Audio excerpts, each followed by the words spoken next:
大家好，歡迎收睇 LTV 心靈信箱，我係6D 班鄧浩琳。我哋呢集收到好多同學嘅煩惱啊，接下嚟就等我哋一齊嚟揾下解決方法啦。英文默書太多內容啊，我覺得好煩啊！請你幫我分擔一下，教我點樣溫習啊，唔該。我用 DeepSeek，因為佢係 Artificial Intelligence。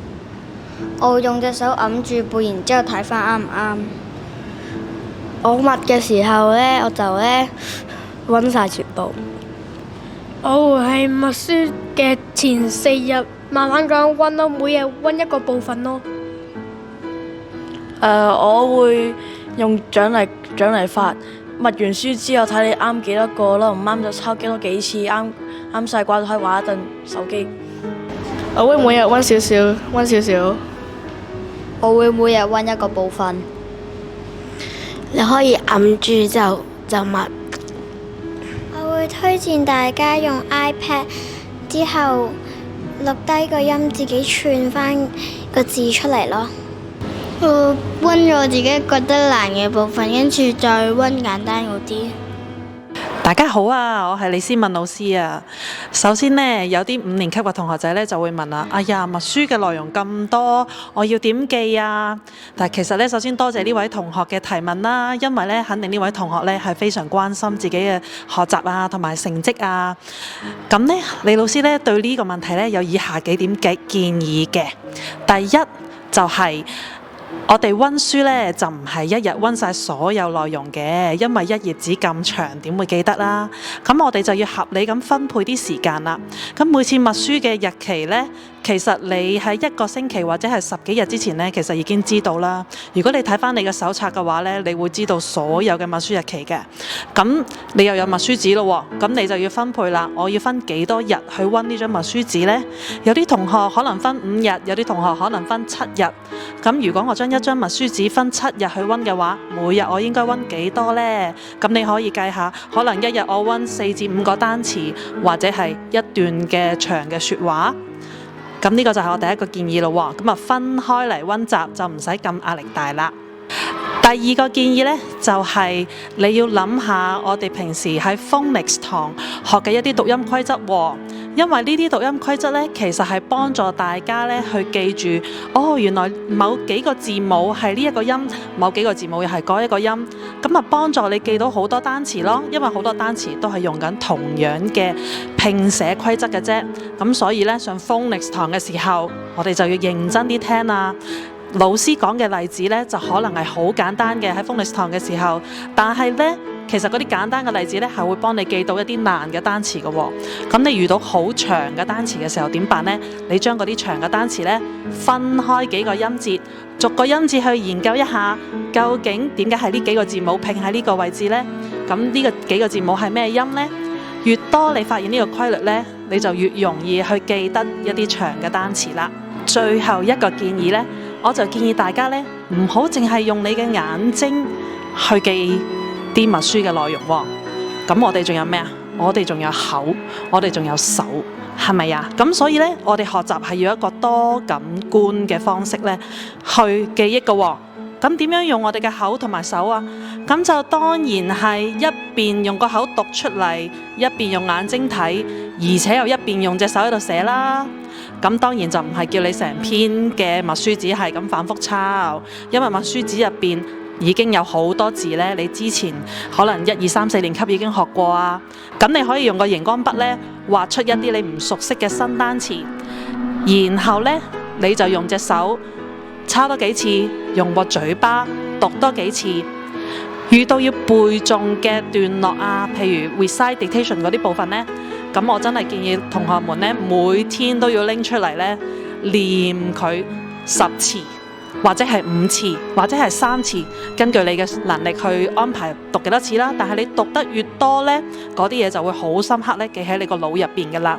咁如果你冇分時間安排時間去溫，你淨係一日用一個晚黑去背，咁肯定係背唔到㗎。所以咧，你分7日、10日去溫嘅話呢，每日都讀佢5、6次，咁呢，你就好銘記於心㗎啦。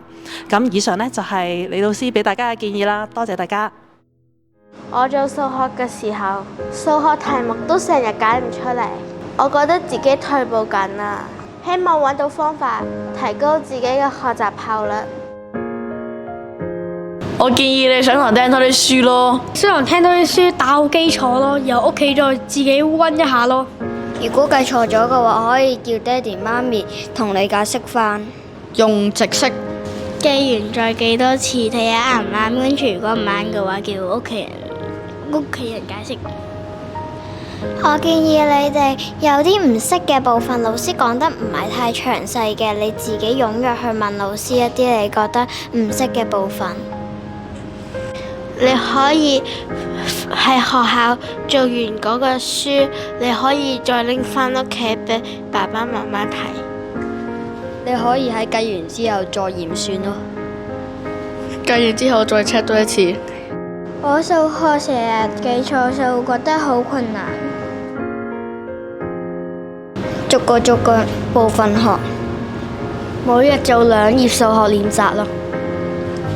我會先背乘數表，然後再溫嗰啲部分咯。計多啲數咯。查過晒成本書，然之後再做晒。每日做一個練習。上堂上聽書。1至2年班嘅同學可以先背咗乘數表先，咁你上到3、4年班嘅時候就唔需要背得咁辛苦咯。背完乘數表之後，可以叫屋企人出啲題俾自己做。好，各位同學大家好啊！我係數學科嘅何老師啊。最近咧收到啲同學嘅分享咧，話做數學題嘅時候咧，經常會覺得咧計幾都計錯數啊，諗幾都諗唔通，甚至覺得自己退步咗有啲氣餒喎。其實呢啲咁嘅情況咧，好多同學都會遇到嘅。今日咧，我哋就一齊嚟一個數學嘅急救室，分享呢幾個超實用嘅小方法咧，幫助大家提升呢個學習效能，重新愛上數學啊！首先咧，我哋要揾出咧計錯數嘅病根啊！咁咧就第一咧就係我哋嘅心急快個火箭症啊！咁好多同學咧睇到題目嘅時候咧，未睇清楚就開始計啦。咁結果點咧？抄錯晒啲數字啦，睇漏咗啲加減號啦，睇漏咗啲步驟，好似煮飯唔睇火咁啊，好易燶啊咁樣。好，第二就係跟基本功咧未夠紮實啊！數學咧就好似起樓咁，要打好個地基。如果乘數表都未熟嘅話咧，分數、小數互換唔流暢。計正負數經常混亂嘅話呢，咁樣計上去就好易出錯噶啦。第三，求其檢查法啊，做完條題目之後呢，就係求其咁望一望就算啊，咁樣好難可以發現到自己嘅錯誤噶嘛。好，知道咗原因之後呢，我哋就可以對症下藥啦。咁呢度就送上3個法寶俾大家啦。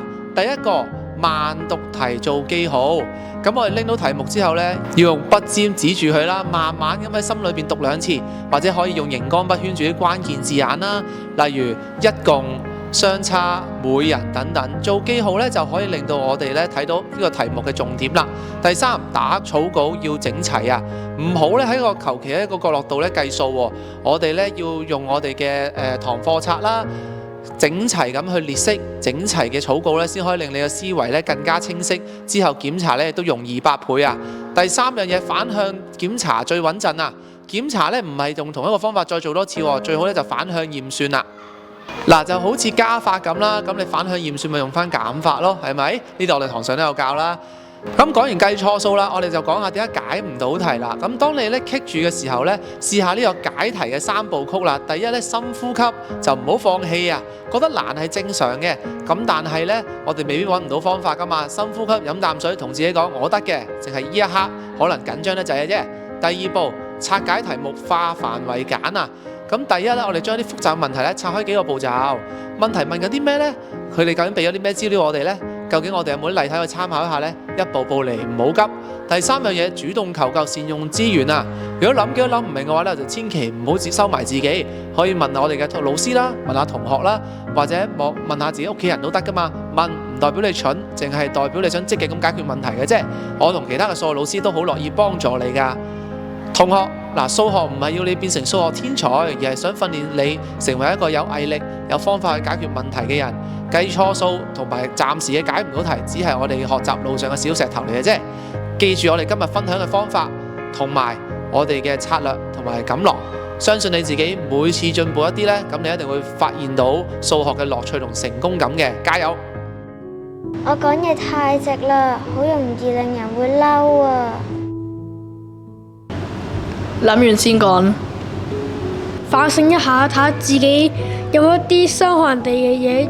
你可以諗清楚先至好講，可以問老師幫你。你唔好一諗起就講，你諗下先。練習多啲講嗰啲唔係太直接嗰啲話，篩選一啲好嘅詞語，或者睇多啲書，去識多啲詞語，咁你就可以用一啲好啲嘅詞語同人講嘢啦。大家好，各位同學仔，係啦，咁咧又嚟到呢個信箱嘅時間喎。咁我睇到咧有一個同學仔咧都有啲煩惱，就係喺交友上面咧，佢覺得自己講嘢可能太直率，係啦，或者太直接，令到咧同學仔之間可能好容易嬲咗大家啊咁樣。咁咧，我覺得咧，首先我要欣賞呢個同學，首先佢有對自己呢一樣嘢或者呢個行為有察覺啦，係啊，其實呢樣嘢唔容易做到啊，所以我覺得呢樣嘢係你成功嘅一個好大嘅一步。同埋咧，即係我諗你都係好重視同朋友之間嘅關係，希望可以自己更加做得更加好。咁黃姑娘有啲建議啦，第一就係可能我哋從小啦，或者而家咧都要培養一個同理心，係啦，同理心係講緊咧我哋識唔識得設身處地喺同學或者對方嘅角度去思考或者感受，係啦，將我哋即係人哋嘅感受，我哋都可以感受到嘅時候咧，其實就會容易讓我哋咧減少咧講一啲説話可能唔覺意傷害咗人嘅，係啦。咁第二樣嘢咧，我希望同學仔都可以喺同對方去傾偈啊，或者相處嘅時候咧，都唔使咁衝動，係啦，先思考先，係啦。有時可能真係有啲説話講咗出嚟咧，又真係收唔翻㗎喎。咁但係我哋可以先諗一諗，俾自己停3秒，係啦，諗下呢個説話係咪都合適咧？或者呢個説話對方聽完之後又會係有咩感受咧？咁樣咁諗清楚先去再同對方講。我相信咧呢啲小 tips 咧都會幫到大家。每個煩惱都值得被聆聽，每個問題都有方法解決。下次你都可以寫信嚟心靈信箱，等我哋一齊解決㗎。